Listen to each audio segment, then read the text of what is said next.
The Prime Minister of Serbia, so I can't obviously speak on behalf of the entire Western Balkans, but at least one thing that I know all of us in the Western Balkans share, and that I can freely say for all of us, is that the accession to the EU is all of us shared strategic objective and priority. And the sooner we are part of the EU, the better. Therefore, I do hope, as you have said, Miro, that the war in the east of Europe is going to turn the enlargement process into a very political process in which the EU member states will, some of them, change their opinion on the enlargement and say, yes, this becomes a priority for us. And it's not even enlargement, it really is encompassment of the EU, because the entire Western Balkans is surrounded by the EU member countries. So it's not enlargement, it really is encompassment. I'm hoping it's an opportunity, actually, but again, I'm always an optimist, so I see it as an opportunity simply because I know that all of the individual EU member states and the European Commission and all of the institutions within the European Union know and understand how hard we have worked to become EU member states, and that Western Balkans will not be left behind to open doors for someone else, regardless of the political situation. I think that would be a huge mistake, and I just don't think it wouldn't be fair. It wouldn't be in line with the European values and European standards, and so I see that as an opportunity. I just don't see. I cannot perceive the scenario in which someone else becomes the EU member country before the Western Balkans do. I always start with what could we do differently and what could we do better and more efficiently, so I'm from the point of view of Serbia, I really can't, and I don't want to blame the EU about anything. From the point of view of some of our partners in the region, I have to say that it applies to an extent on us as well, but it's more important for them, and it's really key for the regional security and stability. That is to stop constantly moving the goalposts. So, if you look at North Macedonia, I think what's happening with our friends, partners in North Macedonia is truly deeply unfair. They went such a long way to change themselves, even change the name of the country, and in return they did not even get a date to start negotiations, and we know that those negotiations can last for years, for decades. And then it is obvious that citizens of those countries, but also others in the region, because they look at what's happening in other countries, think, well, whatever we do at the end of the day, it might not turn out to be enough. We have Austria and Serbia have, for example, a different view on the status of Kosovo. However, for the sake of regional stability and regional security, which is #1 priority for Serbia, we have a vested interest in strong, stable, peaceful, predictable, better connected region. I think that the visa liberalization is long overdue. And I think that was really unfair towards them. Something that might seem strange to someone that the Prime Minister of Serbia says something like that. But we are for visa liberalization. That was promised. And I think that, if it was delivered, it would also be easier for us to have that dialogue that we, and Miro, you know this best, is really not going in the right direction, or we can even question whether there is a dialogue right now.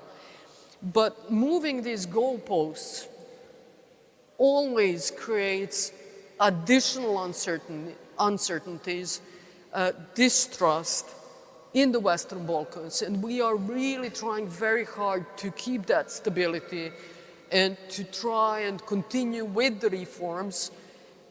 Because at the end of the day, as I said, sometimes you can see that countries of the Western Balkans believe in the EU much more than sometimes the EU believes in itself. So in terms of Serbia, again, two key strategic priorities for us. One is EU integration, and the other one is regional stability and regional cooperation.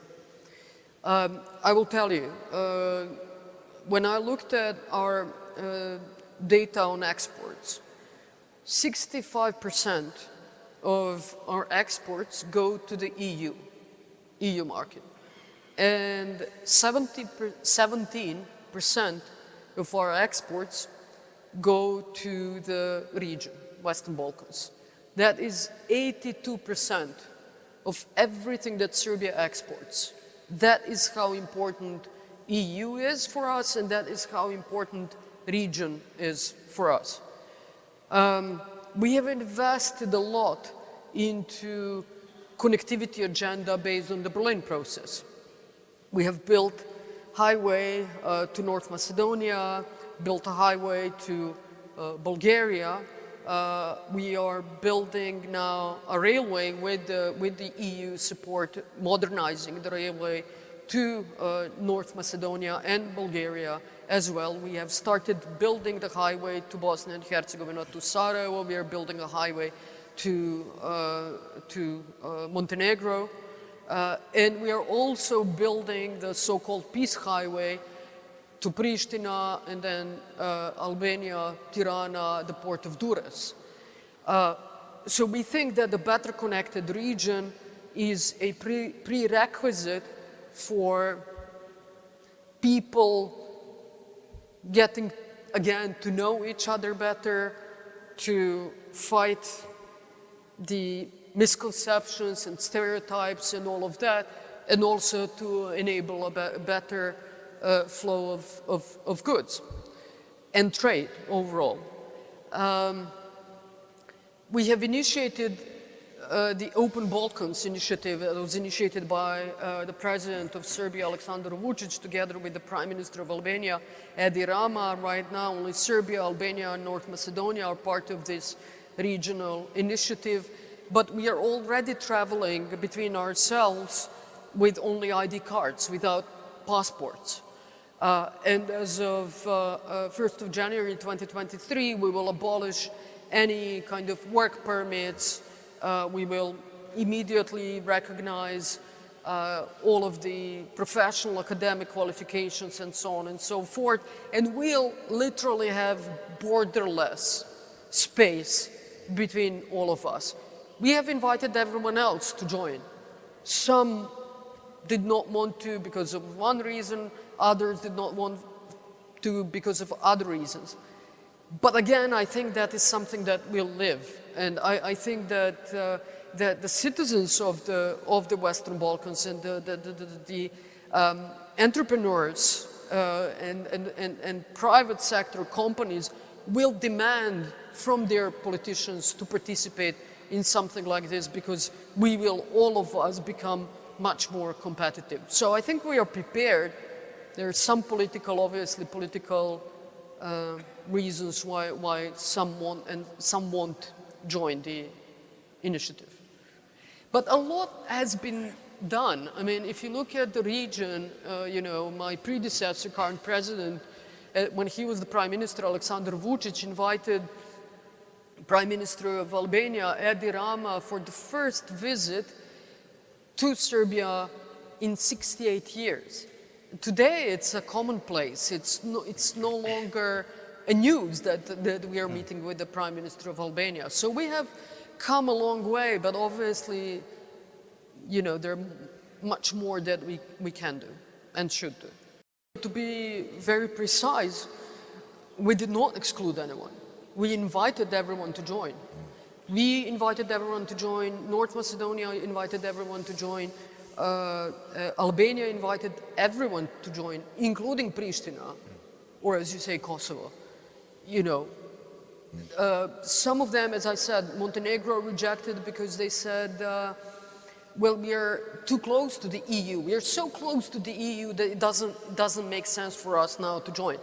They've changed the government. I will speak certainly to their prime minister, to the new prime minister again, to see if they, you know, because I really think that that is something that such initiatives show that we are prepared for the EU. On the, you know, other regional initiatives, Serbia has done its utmost, not just not to block any of the regional initiatives, but to really show that regional cooperation is one of the most important things for us. I'll give you an example. When the government in Pristina put in these 100% taxes, effectively banning goods from central Serbia, at the time we discussed with the EU and RCC, Regional Cooperation Council, the regional roaming agreement. And everything was set, everything was prepared for all of us to sign. And we said, but how can we discuss these agreements when, you know, someone has breached the basic postulates of CEFTA agreements, and that was Pristina? How can we sign more agreements? But then the decision was made, let's do it because it's important. And at the time when the goods from central Serbia were banned to be sold in Kosovo and Metohija, we invited their minister from Pristina to Belgrade to sign the roaming agreement, and we implemented that initiative. Okay. Serbia is one of the signatories and guarantor of the Dayton Agreement. So in that respect, you know, we respect fully, obviously, and have, you know, we're trying to have as good of the relationship with Bosnia and Herzegovina, including, therefore, also Republika Srpska, as possible. We invest quite a lot of energy and time and also resources, financial resources, in this relationship. And I don't mean just as a support to infrastructure projects in Republika Srpska, but also Federation of Bosnia and Herzegovina. But as I said, you know, infrastructure projects that connect both of us.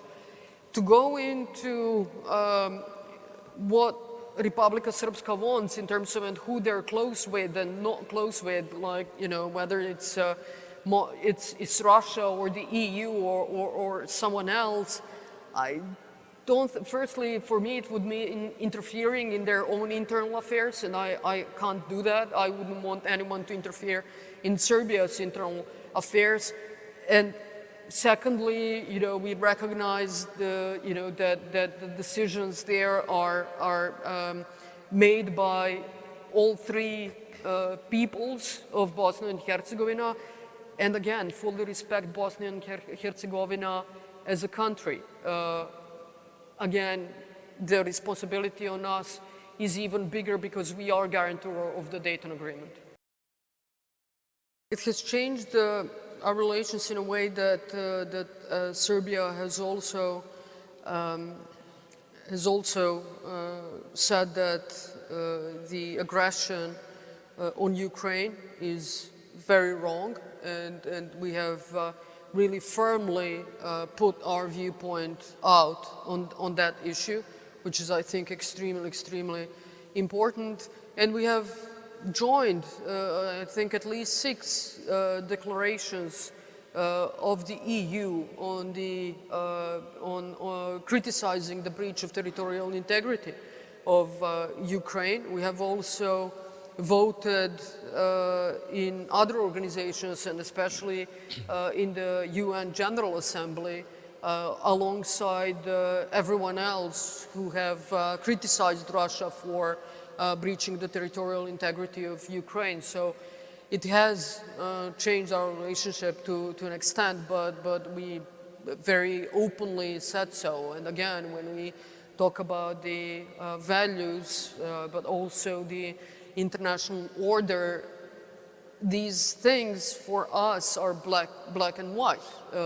We recognize the territorial integrity of Ukraine. It was an act of aggression, and something that needed to be said so outrightly. To be perfectly honest, I have to say that it's difficult to answer that question because, the hypothetical questions bring with them an interesting argument in which, you can lose a lot, but you do not win anything. And as the Prime Minister of Serbia or any of the country, I would be foolish to answer a question which bring nothing to Serbia, but would enable, me to compromise my country in some ways. I think we have managed to a large extent to resolve the brain drain problem, especially for the highly skilled workforce, because since 2016 we have invested a lot in the transformation of our country and our economy to become the economy based on technology, research and development, science, innovation, creativity, and currently the strongest and the booming sector in Serbia is information technology. So a lot of highly skilled people started coming back to Serbia, and we have also introduced special tax incentives for foreigners, highly qualified, well-educated, highly paid foreigners to come and work from Serbia to further boost this. Overall, I think, that we have tried to reach out to our diaspora through new organizations that were established, such as Returning Point, to see how they can help us, and provided special financial incentives to our universities, faculties, science fund, for them to have joint projects with diaspora, because I do seriously believe that diaspora is one of the key components for our further reforms going, making us into kind of a country fully fit for the EU membership. Thank you. And once we become the EU member country, not to enable people to leave, but actually become a country where people will want to come back and come to live and work.